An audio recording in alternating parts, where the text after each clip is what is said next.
पहिले से अब न कठिनाई चलता, पहिले से अब न कठिनाई चलता। हर घर में देख शिक्षा के बहाली होखता,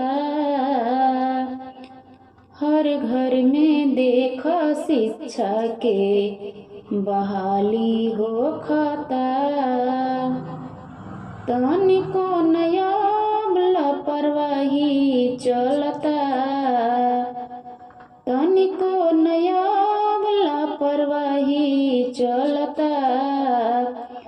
सावित्रीबाई जी जगवली अब पढ़ाई चलता, सावित्रीबाई जी जगवली अब पढ़ाई चलता।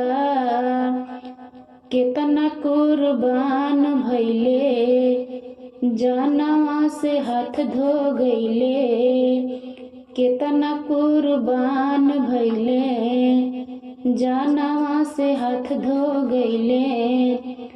झंडा तिरंगा हमार दुश्मन के बलि चढ़ाई है, झंडा तिरंगा हमार दुश्मन के बलि चढ़ाई है।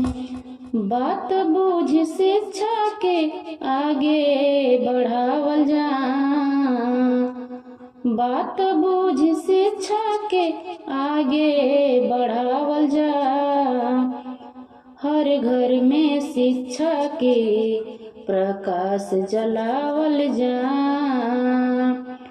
हर घर में शिक्षा के प्रकाश जलावल जा।